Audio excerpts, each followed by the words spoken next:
ಕೊಯ್ಲಾ ಬಡಗನೂರು ಸರ್ಕಾರಿ ಹಿರಿಯ ಪ್ರಾಥಮಿಕ ಶಾಲೆಯಲ್ಲಿ ನಡೆದ ವಾರ್ಷಿಕೋತ್ಸವದ ವೇದಿಕೆಯಲ್ಲಿ ಭಾಷಣ ಮಾಡಿದ ವ್ಯಕ್ತಿಯೋರ್ವರು ಶಾಸಕ ಅಶೋಕ್ ಕುಮಾರ್ ರೈ ಅವರಿಗೆ ಅವಮಾನ ಮಾಡುವ ರೀತಿಯಲ್ಲಿ ಭಾಷಣ ಮಾಡಿದ್ದು, ಈ ಬಗ್ಗೆ ಗ್ರಾಮಸ್ಥರು ಶಾಸಕರಲ್ಲಿ ದೂರನ್ನ ನೀಡಿದ್ರು. ಕಚೇರಿಗೆ ಮುಖ್ಯ ಶಿಕ್ಷಕಿ ಪುಷ್ಪಾವತಿ ಮತ್ತು ಶಿಕ್ಷಕ ಗಿರೀಶ್ ರನ್ನ ಕರೆಸಿದ ಶಾಸಕರು ಮಾಹಿತಿಯನ್ನ ಪಡೆದುಕೊಂಡು ಶಿಕ್ಷಕರಿಬ್ಬರ ವಿರುದ್ಧ ಕ್ರಮ ಜರುಗಿಸುವಂತೆ ಶಿಕ್ಷಣ ಇಲಾಖೆಗೆ ಸೂಚನೆಯನ್ನ ನೀಡಿದ್ದಾರೆ. ಡಿಸೆಂಬರ್ 31ರೊಳಗೆ ಶಾಲೆಯ ವಾರ್ಷಿಕೋತ್ಸವ ಮತ್ತು ಕ್ರೀಡಾ ಚಟುವಟಿಕೆ ಮುಗಿಸಬೇಕು ಎಂಬ ಇಲಾಖೆಯ ಆದೇಶವನ್ನ ಧಿಕ್ಕರಿಸಿ ಜನವರಿ 2 ಮುಖ್ಯ ಶಿಕ್ಷಕಿ ಕಾರ್ಯಕ್ರಮ ಆಯೋಜನೆಯನ್ನ ಮಾಡಿದ್ರು.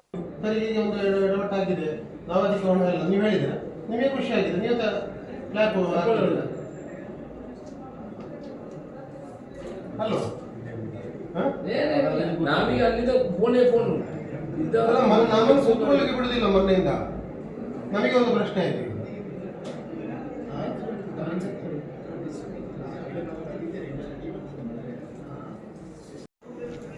ಅವರು ಮೊನ್ನೆ ಶಾಲಾ ಕಾರ್ಯಕ್ರಮ ಎಲ್ಲ ಮಾಡಿ ನಮ್ಮನ್ನು ಕರೆದಿಲ್ಲ. ಆನಂತರ ಪಂಚಾಯತ್ ಅವರನ್ನೆಲ್ಲ ಕರೆದು ಸಭೆ ಮಾಡಿ ನಮಗೆ ಇನ್ಸಲ್ಟ್ ಆಗುವ ರೀತಿಯಲ್ಲಿ ಆ ಸಭೆಯಲ್ಲಿ ಮಾತಾಡಿಸಿದ್ದಾರೆ. ಇವರು ಕೂಡ ಒಬ್ರು ಯಾರೋ ಟೀಚರ್, ಇವರು ಯಾರೋ ಒಬ್ಬರು ಚಪ್ಪಳ ತಪ್ಪದು, ಇನ್ನೊಬ್ರು ನೀವು ಇನ್ನು ಅಧ್ಯಕ್ಷರಾಗಬೇಕು ಅಂತ ಮಾತಾಡಿದ್ದಾರೆ. ರೆಪ್ರೆಸೆಂಟೇಟಿವ್ ಥರ ನೋಟಿಸ್ ಇಶ್ಯೂ ಮಾಡಿ. ನಿಮಗೆ ಗೊತ್ತಿಲ್ಲ, ನಿಮ್ಮ ಗಮನಕ್ಕೆ ಗೊತ್ತಿಲ್ವಾ?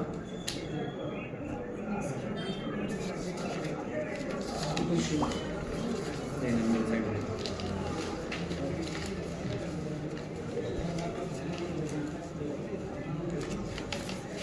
ಎನ್ಕ್ವೈರಿ ಮಾಡಿ.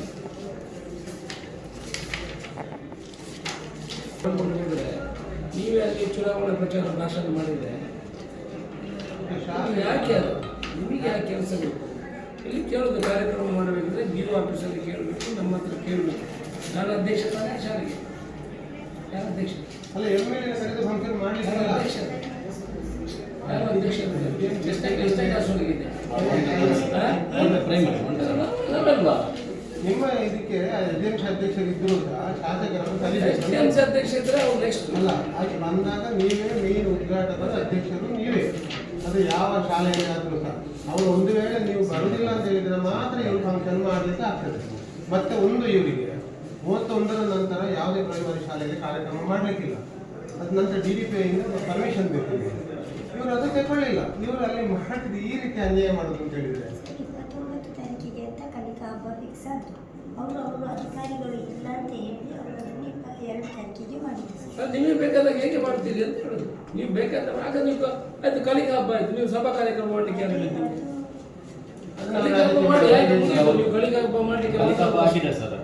ಒಟ್ಟಿಗೆ ಮತ್ತೆ ಅವರು ಸ್ಕೂಲ್ ಡೆವಲಪ್ಮೆಂಟ್ ಮಾಡಿದ್ದಾರೆ ಸರ್. ಅದ್ರ ಜೊತೆ ಮಾಡಿದ್ದಾರೆ. ಕಲಿಕಾ ಹಬ್ಬ ಬೇರೆ ಆಗಿದೆ. ಅದು ಕಲಿಕಾ ಹಬ್ಬ ಮಾಡಿದ್ದಾರೆ, ಅದಕ್ಕೆ ಡೇಟ್ ಕೊಟ್ಟಿದ್ದಾರೆ ಡಿಪಾರ್ಟ್ಮೆಂಟ್ ಇಂದ. ಅದು ಮಾಡಿ ಮುಗಿಸ್ತಾರೆ. ಅದು ಮಾರಿ ಅಲ್ಲಿಗೆ ಮುಗಿಸಿದ್ರೆ ಓಕೆ ಸರ್. ಮತ್ತೆ ಇವರು ಕಂಟಿನ್ಯೂ ಮಾಡಿ ಸ್ಕೂಲ್ ಡೇ ತರ ಮಾಡಿದ್ದಾರೆ ಪ್ರೋಗ್ರಾಮ್. ಸಭೆ ಮಾಡಿ ಅದಕ್ಕೆ ಕಂಪ್ಲೇಂಟ್. ಈಗ ನಮ್ಮವರಲ್ಲಿ ಎದ್ದಿದ್ದಿಲ್ಲ. ಅದಕ್ಕೆ ಯಾಕೆ ನಮ್ಮ MLA ಕೊಟ್ಟ ದುಡ್ಡನ್ನು ಹೇಳೋದಿಲ್ಲ. 35,000 ಪಂಚಾಯತ್ ಅವರು ಕೊಟ್ಟ ದುಡ್ಡನ್ನು ಹೈಲೈಟ್ ಮಾಡಿದ್ದೇವೆ. ನಾವೇ 35,000 ಕೊಟ್ಟರು ಪಂಚಾಯತ್, ಅದಕ್ಕೆ ದೊಡ್ಡ ಬಣ್ಣ ಕೊಟ್ಟರು. ಇವರು ಯಾರ ಕೊಟ್ಟ ದುಡ್ಡನ್ನು ಹೇಳದೆ ಇವರಿಗೆ ಯಾಕೆ? ಇವರು ಅದನ್ನೇ ರಿಪೋರ್ಟಲ್ಲಿ ಹೇಳಬೇಕಲ್ಲ. ಇಲ್ಲದಿದ್ರೆ ಒಂದು ವೇಳೆ ಅಧ್ಯಕ್ಷ ಮತ್ತೆ ಅವನು ಅಧ್ಯಕ್ಷ